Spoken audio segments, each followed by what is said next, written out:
سے کسی نے پوچھا کہ اسلام میں ڈیورس اتنی آسان ہے, دھڑ 3 طلاق نکالو, اتنا پرانا رشتہ 4 بچے 6 بچے دھام سے ختم ہو جاتا ہے, یار یہ کیسا اتنا خاندانی رشتہ تھا, اس کو مشکل بنایا جاتا ہے, اس کو 3 طلاق نکالنا جائز نہیں ہے, گناہ ہے, لیکن اگر کوئی دے دے تو کیا ہوگا. اور غیر مسلموں میں دیکھو ڈیورس کتنی مشکل ہے, کیونکہ اتنا پیارا رشتہ ہوتا ہے, تو ایسے نہیں ہوتا دھڑ گورے نے کہا I divorce you I divorce you I divorce دھڑ کر کے رشتہ ختم. نہ بھائی, وہ پہلے کورٹ میں جائیں گے, کورٹ پراپرٹی لے گی آتی آپ سے, بڑا ٹینشن, تو یہ ہے. اور ہندو میں بھی بڑا مشکل ہو گیا ہے, اور وغیرہ وغیرہ. میں نے کہا یہ دیکھو, یہ تو میں بات کسی اور ٹائم پہ اس پہ میں نے کئی دفعہ بیان بھی کر چکے, اسلام میں نکاح طلاق ہے, لیکن بہت آسان کر دیا. لیکن ڈیورس کا ریشو کس میں کم ہے, کس قوم میں سب سے کم ہے؟ مسلمانوں. اور جن قوموں میں طلاق اتنی مشکل ہے, ڈیورس کا ریشو ان میں سب سے زیادہ ہے. یہ اس کی مثال ایسے ہی ہے جیسے کوئی ڈاکٹر کسی حکیم کے بارے میں کہے کہ یہ جو میڈیسن ہے ایکچولی یہ اس میں یہ اجزاء ہیں جو انسانی صحت کے لیے نقصان دہ ہیں, اور اس سے یہ بخار ٹھیک نہیں ہوگا. وہ حکیم کے پاس جب آئے تو اس نے بولا 100 آدمیوں کو کھلائیے, 100 کا بخار کیا ہو گیا. تو آپ کس کی بات مانو گے, وہ لیب کے جو رپورٹیں ہیں ان کو مانو گے, یا جو پریکٹیکلی جو مشاہدہ ہو رہا ہے اس کو؟ مشاہدے سے بڑھ کر دنیا میں کوئی دلیل نہیں ہوتی. دیکھو میں بھی اس کی ایک دلیل ہوں, اسلام کے برحق ہونے کی سب سے بڑی دلیل اس زمانے میں ہوں. اللہ مجھے نظر بس سے بچا. لوگ کہتے ہیں شادی ٹینشن, بچے ٹینشن, کہتے ہیں کہ نہیں کہتے, تبھی گورے شادی نہیں کرتے. یار ٹینشن نہیں, مصیبت اور عذاب, گرل فرینڈ رکھو یار.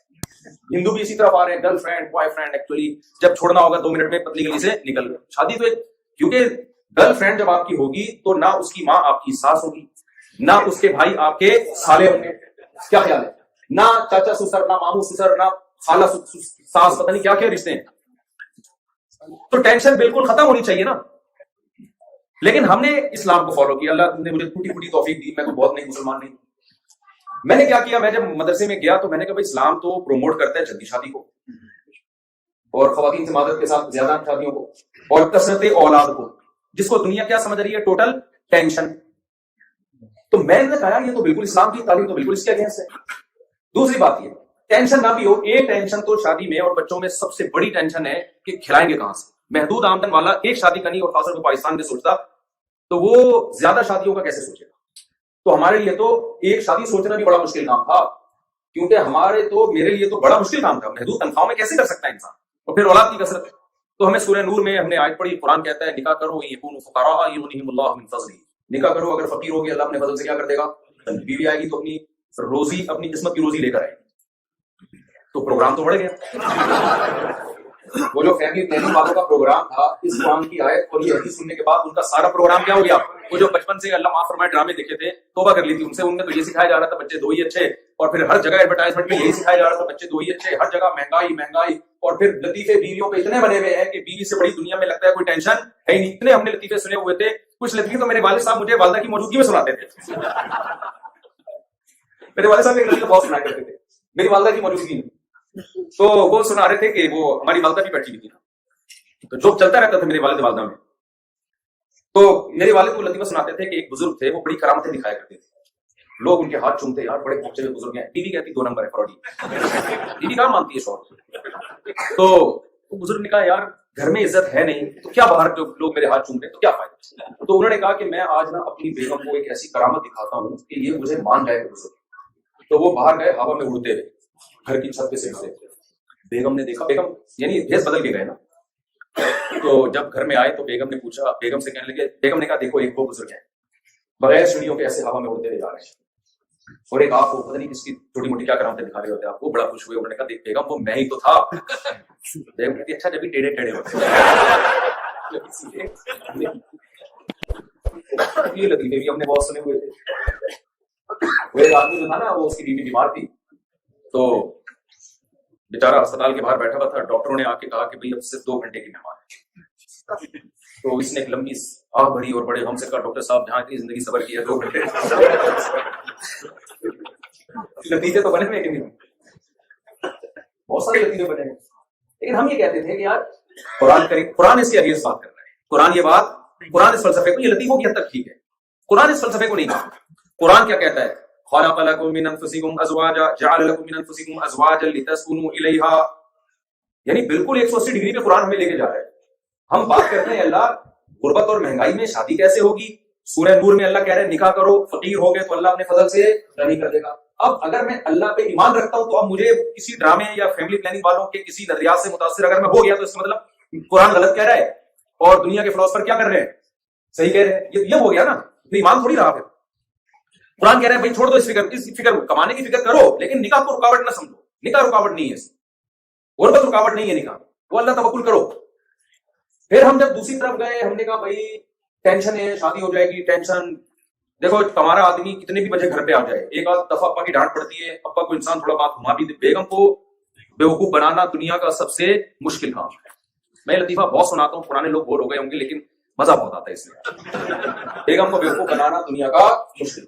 وہ ایک شرابی تھا، ڈیٹ آتا تھا شراب پی کے، بیگم اس کو لتاڑتی تھی، تو پھر اس کو خیال تھا کہ یار پھر تجھے مارے گی. تو اس نے کیا کیا، ایک دن گھر کے پچھلے دروازے سے نا چھلانگ مار کے آیا اور اپنے کمرے میں آ کے نا لیپ ٹاپ لے کے آفس کا کام کرنا، جیسے بہت ہی کچھ شریف شفا آدمی آفس کا کچھ کام رہ گیا تو میں گھر میں آ گیا. اب والدہ ہوتی نا ابا ہوتے وہ سمجھ جاتے وہ بتارے کیا لیتے. بیگم آئی کہنے لگی لگتا ہے پھر پی کے آئے. خدا کی قسم نہیں پی کے آئے. پھر کم وقت یہ بریف کیس کھول کے بیٹھا. اب آپ دیکھو ہم نے دیکھا کہ دنیا لطیفے بناتی ہے، شادی بیاہوں پہ ٹینشن ہے، باؤنڈ ہو جاتا ہے، پھنس جاتا ہے، زندگی برباد ہو جاتی ہے. لائف کو انجوائے کرو، 50 سال میں جا کے کیا کرو شادی. یہی آپ لبرل سیکولر لوگ تو برباد ہو گئے خدا کی قسم. اسلام سے دور ہونے کی وجہ سے ان کا بیڑا غرق ہو گیا غرق. تو بیڑا غرق کرنے کی ضرورت رہی نہیں ہے، سب کچھ ہو کے بھی خودکشیاں کر رہے ہیں. تو میں نے کہا یار قرآن تو کچھ اور بات کر رہا ہے. قرآن کہتا ہے جعل لکم من انفسکم ازواجا، اللہ نے تمہارے لیے بیوی کو پیدا کیا، لتسکنوا الیہا، ٹینشن کے لیے نہیں، لطیفے بنانے کے لیے نہیں. تمہیں اس سے کیا ملے گا؟ سکون. ارے اللہ یہ کچھ اور کہہ رہے ہیں، پبلک کچھ اور کہہ رہی ہے. بھائی ہم ایمان کس پہ لے کر آئے ہیں؟ پبلک پہ لائے، اللہ پہ لائے. ایسی کی تیسی. یہ لفظ یاد رکھو، میں نے پاکستان میں تو سب کو سکھا دی ایسی کی تیسی. آپ لوگ کسی کو جب اللہ رسول کا حکم آئے نا سامنے، کوئی بھی مخالفت کرے بولے پبلک کی ایسی کی تیسی. کیا ہو یار، میرے اپنی گھریلو باتیں کرنا مناسب نہیں لیکن کیا کریں جب موضوع چل پڑا ہے. تو میں نے ایک جگہ پیغام بھیجا تھا ونس اپون اے ٹائم، تو جہاں نکاح کا پیغام بھیجا تو 2 بچے بھی تھے ان کے. اب مجھے ان بچوں کو قبول کرنا بڑا مشکل لگا کیونکہ بڑا مشکل ہوتا ہے پہلے سے اپنے بچے ہیں تو میں کسی کے بچے قبول کروں، مجھے ذہنی طور پر میرا دماغ آمادہ نہیں تھا. اچھا قرآن مجید کی ایک آیت ہے، اللہ تعالیٰ نے وہ رشتے جن سے نکاح حرام ہے نا، 4 پارے کے آخر میں ان رشتوں کو اللہ نے بیان کیا ہے. حرمت علیکم امہاتکم، یہ بہت ٹیکنیکل پوائنٹ ہے، اس کو سمجھے آپ. اگر یہ آپ نے دماغ حاضر رکھا نا آپ کو یہ قرآن سمجھنے میں مزہ بہت آئے گا انشاءاللہ. قرآن کہہ رہا ہے حرمت علیکم امہاتکم وبناتکم وعماتکم حرمت علیکم امہاتکم وبناتکم واخواتکم وعماتکم وخالاتکم وبنات الاخ وبنات الاخت وامہاتکم اللاتی ارضعنکم وامہات نسائکم وربائبکم اللاتی فی حجورکم من نسائکم اللاتی دخلتم بہن وحلائل ابنائکم الذین من اصلابکم وان تجمعوا بین الاختین الا ما قد سلف. قرآن کہہ رہے ہیں تم پر کون کون سی عورتیں ایسی ہیں جن سے نکاح حرام ہے. اس کو ایکسپلین کر رہا ہے قرآن آیتوں میں. قرآن شروع کرتا ہے ماں سے، تم پر تمہاری ماں سے نکاح کیا ہے؟ حرام. حرمت علیکم امہاتکم. پھر قرآن کہتا ہے وبناتکم، تم پر تمہاری بیٹیوں سے نکاح حرام. یہاں قرآن نے نہیں کہا وہ بیٹیاں جو تمہاری گود میں پلتی ہیں، نہ یہ لفظ قرآن نے استعمال نہیں کیا. جب ماں کا لفظ آیا تو اللہ نے یہ نہیں کہا اس ماں سے نکاح حرام جس کی گود میں تم پلے ہو، یہ لفظ اللہ نے استعمال بولتے کیوں نہیں یار بولو نہیں کیا. پھر اللہ نے کہا وَأَخَوَاتُكُمْ، تمہاری بہنوں سے نکاح حرام، یہ نہیں کہا اللہ نے وہ بہن جو کہ تم اور وہ ایک ہی گود میں پلے ہو، یہ لفظ اللہ نے استعمال بولو نہیں کیا. وَعَمَّاتُكُمْ، تمہاری پھوپھیاں تمہاری خالائیں. آگے اللہ تعالیٰ یہ رشتہ چلاتے چلاتے چلاتے چلاتے سوتیلی بیٹی کا ذکر آیا. وَرَبَائِبُكُمُ اللَّاتِي فِي حُجُورِكُمْ، وہ تمہاری سوتیلی بیٹیاں جو تمہاری گود میں پلی ہوں ان سے بھی نکاح تم کے کیا ہے؟ حرام. جب ہم نے تفسیر قرآن کی پڑھی تو میں حیران تھا کہ بھائی سوتیلی بیٹی تو گود میں پلی ہو یا نہ ہو ہر صورت میں اس سے نکاح کیا ہے؟ ہمیشہ کے لیے حرام ہے. بھائی آپ کا کسی خاتون سے نکاح ہوا اور رخصتی بھی ہو گئی تو اگر ڈیورس کی بات میں ہو جائے نا، آپ اس خاتون کی پہلے شوہر کی بیٹی سے کبھی بھی نکاح بولو نہیں کر سکتے، کبھی بھی نکاح نہیں کر سکتے. وَرَبَائِبُكُمْ، ربیبہ کہتے ہیں سوتیلی بیٹی کو عربی میں. فی حجورکم، جو تمہاری گود میں پلتی ہیں. ارے بھائی اگر یعنی سر کا کوئی فائدہ نہیں ہے بھائی گود میں پلے یا نہ پلے، وہ تمام فقہا، تبھی کہتے ہیں دین فقہا سے سیکھو. اگر صرف قرآن کے ترجموں سے سیکھنا شروع کر دو گے نا اخفل طریقے سے اپنے طور پر تو گمراہ ہو جاؤ گے اجماع کے خلاف. جیسے جناب پروفیسر رامدی صاحب آج کل عجیب عجیب چیزیں مارکیٹ میں لے کر آ رہے ہیں، کوئی عجیب چیزیں لا رہے ہوتے ہیں مارکیٹ میں. قرآن کی وہ تفسیر معتبر ہے جو صحابہ اور تابعین سے اور ائمہ مجتہدین سے ثابت ہے. تمام ائمہ کا اجماع ہے کہ سوتیلی بیٹی کو آپ نے گود میں پالا ہو یا نہ پالا ہو، ہر صورت اس سے نکاح کیا ہے؟ حرام ہے. لیکن وہ اشکال کھڑا ہو جائے گا کہ پھر قرآن ایک معاذ اللہ ایک لغو بات ذکر کیوں کر رہا ہے جس کا کوئی فائدہ نہیں ہے. بھائی تمہاری گود میں پلے یا نہ پلے دونوں کنڈیشن میں نکاح کیا ہے؟ حرام ہے. تو ہم اس کو کہتے ہیں قید اتفاقی.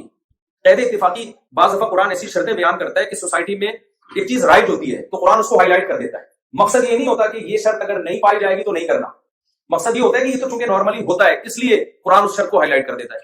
اس کی مثال ایسے ہے جیسے سورہ نور میں اللہ تعالیٰ نے فرمایا لا تکرہوا فتیاتکم علی البغاء ان اردنا تحصنا، اپنی باندیوں کو زنا پہ مجبور مت کرو اگر وہ بچنا چاہتی ہیں۔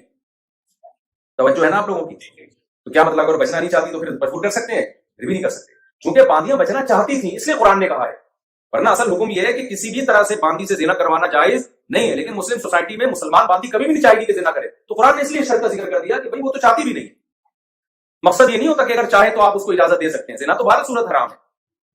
تو یہاں اس آیت میں علماء کہتے ہیں کہ بھئی یہ قید ہے اتفاقی۔ اتفاقی کا مطلب کیا ہے؟ چونکہ نارملی ایسا ہوتا تھا کہ سوتیلی بیٹیوں کو صحابہ کرام جب کسی خاتون سے نکاح کرتے، اس کی کوئی سوتیلی بیٹی ہوتی یا بچے ہوتے تو اس کو بھی گود کا مطلب اپنی کسٹڈی میں لے لیتے اس کو، تو اس لیے قرآن نے شرط کا ذکر کر دیا، ورنہ حقیقت میں وہ گود میں نہ بھی پلے تو بھی نکاح کیا ہے؟ حرام۔ اس کا پر مجھے ایک اشکال ہوتا تھا کہ پھر تو یہ ہر لفظ ماں کے ساتھ بھی ایسا ہونا چاہیے؟ قرآن کہہ رہا ہے تم پر تمہاری مائیں حرام جن کی گود میں تم پلے ہو، کیونکہ نارملی انسان کس کی گود میں پلتا ہے؟ بھائی نہیں آ رہا سمجھ میں بھائی، نارملی انسان کس کی گود میں پلتا ہے؟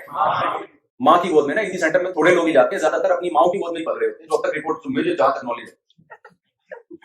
اور پھر کہیں بھی شرط نہیں لگائی، پھر اپنی سگی بیٹی کے بارے میں بھی اللہ نے کہا تم پر تمہاری بیٹیاں حرام جو تمہاری گود میں پلے، نہ نہ نہ۔ سوتیلی بیٹی کا جہاں ذکر آیا تو اللہ نے کہا تمہاری وہ ربیبہ جو تمہاری گود میں پلی ہو۔ یہ آیت میں نے بیسیوں دفعہ سنی پڑھی، لیکن مجھے اس اشکال کا جواب نہیں ہے، تو میں نے کہا بھائی ہمارا علم ناقص ہے، ہر اشکال کا جواب انسان کو نہیں ملتا، اللہ کا کلام ہے، ہوگی کوئی وجہ، اللہ کی قدرت کے میں خود مبتلا ہو گیا۔ میں نے کہیں نکاح کا پیغام بھیجا، 2 بچے مجھے حزب مل رہے تھے، اب میں نے کہا یار میرا کوئی اس پہ راضی نہیں ہے، میں کیسے بچے پالوں گا کسی کے، اپنے بھی ہیں، دماغ آمادہ نہیں ہو رہا۔ میں نے ایک مولانا صاحب ہمارے دوست ہیں، نام لینے میں کوئی حرج نہیں ہے، مفتی حسین خلیل صاحب میرے بڑے اچھے دوست ہیں، جامعہ الرشید میں استاذ بھی ہیں، میں نے ان کے سامنے بھی اس بات کو رکھا، میں نے کہا یار مجھے شریعت میں کہیں ترغیب ملے گی تو میں یہ کام کروں گا، ادروائز نہیں۔ انہوں نے کہا بھائی قرآن میں جو اللہ نے کہا ہے وَرَبَائِبُكُمُ اللَّاتِي فِي حُجُورِكُمْ، یہ جو قرآن میں اللہ نے کہا کہ وہ سوتیلی بیٹیاں جو تمہاری گود میں پلی، یہ قرآن اصل میں یہ بیان کر رہا ہے کہ اس زمانے میں صحابہ کا رواج یہ تھا کہ وہ سوتیلی بیٹیوں کو گود میں پالتے تھے، تو اپنی ماؤں کی گود میں تو سبھی پلتے ہیں، اس رواج کو ہائی لائٹ کرنے کی ضرورت نہیں، یہ تو آسٹریلیا میں بھی ہوتا ہے، یہ تو غیر مسلم بھی کرتے ہیں، اس لیے اب ان کی بات کو نا انہوں نے تو صرف اشارہ کیا، میں سمجھ گیا، اب میں اپنے الفاظ میں اس کو ایکسپلین کر رہا ہوں۔ قرآن نے اس شرط کو رکھا، اس رواج کو یہاں ذکر کر دیا، اس میں واضح طور پہ پتہ چلتا ہے کہ اللہ میاں کو معلوم تھا کہ ایک زمانہ امت میں ایسا آئے گا کہ لوگ بیوہ عورت سے نکاح صرف اس لیے ریجیکٹ کریں گے کہ اس کے بچوں کو نہ پالنا پڑ جائے، تو اللہ نے اس جو صحابہ کی صفت تھی نا اس کو ہائی لائٹ کر دیا کہ تمہاری وہ سوتیلی بیٹیاں جن کو تم گود میں پالتے ہو، تاکہ جب یہ مسلمان آیت پڑھے تو پتا چلا اس زمانے میں صحابہ کرام سوتیلی بیٹیوں کو گود لے کے پالا کرتے تھے، تو جو صحابہ کو فالو کرتے ہیں ان کو اس کام سے شرم محسوس نہ ہو۔ نہیں آئی میرا خیال ہے بات؟ جب میں نے یہ آیت پڑھی ہے نا میں نے کہا پبلک کی ایسی کی پبلک کی ایسی کی، لوگ مختلف نعرے ہوتے ہیں نا، آئے گا بھی آئے گا، کوئی نہ کوئی تو آئے گا، ہمارا بھی یہ نعرہ ہے۔ تو الحمدللہ میں نے نکاح کیا، اللہ نے مجھے اور بھی اولاد دی۔ تو میں آپ سے یہ عرض کر رہا ہوں کہ میں نے جب دیکھا بھائی قرآن کیا کہنے لیتا سنو الیہا کہ تمہیں اس سے کیا ملے گا؟ سکون، تو ایک بیوی کو ٹینشن پہ لطیفے ہیں، بہت پریشانیاں، تو خود سوچو سوسائٹی کے حساب سے اگر آپ چلو گے تو میری 4 شادیاں اناؤنس ہو چکی ہیں، تو مجھے تو ڈپریشن سے مر جانا چاہیے، مجھے تو ڈپریشن کی تمام گولیوں کے نام ان کی کمپنیوں کے ساتھ یاد ہونے چاہیے۔ کیا خیال ہے؟ کہ میں نے اس سے بتایا کہ مجھے وہ ڈپریشن کی گولی کا جو میں نے لطیفہ سنا تھا نام ہی یاد نہیں آ رہا، اور اللہ کرے نہ آیا، تو وہ کیا نام ہے؟ بلنگ 5 پتہ نہیں کیا ہے، کہ حضرت حکیم صاحب نے کسی بیان میں ذکر کیا تھا بلنگ 5، تو فرمایا کرتے تھے جو دیکھتا ہے کسی کی وائف کو کھاتا ہے بلنگ 5 کو، اس کو ٹینشن ہوتی ہے، وہ ٹینشن کی گولیاں کھائے گا، وہ خودکشی کر کے مرے گا۔ تو کچھ ٹینشنیں واقعی ٹینشنیں ہیں۔ اب میں آپ کو ویسے جب یہ موضوع چل پڑا ہے تو ایکسپلین کر دوں، بھائی سوال پیدا ہوتا ہے ذمہ داریاں تو نکاح میں بڑھتی ہیں، اولاد جب ہوتی ہے تو ذمہ داریاں بڑھتی ہیں، آزادیاں ختم ہوتی ہیں، لیکن کیا وجہ ہے کہ پھر بھی جن قوموں میں نکاح کا رواج کم ہے، نسل بڑھانے کا رواج کم ہے، ٹینشن فری ہو کے بھی خودکشیوں کا ریشو زیادہ، اور میرے جیسا بیوقوف آدمی آپ کے سامنے بیٹھا ہوا ہے، نہ کوئی میں بہت زیادہ دیندار آدمی ہوں، اور ٹینشن کی ساری چیزیں میں نے پالی ہوئی ہیں، پھر بھی میرا خیال ہے اب تک کی رپورٹ کے مطابق اللہ نے مجھے ٹینشن سے الحمدللہ وداؤٹ میڈیسن بچایا ہے۔ نظر بھی آ رہا ہوگا آپ کو، اللہ آئندہ بھی بچا کے رہے، ایسا تم لوگ نظر لگا کے چلے جاؤ۔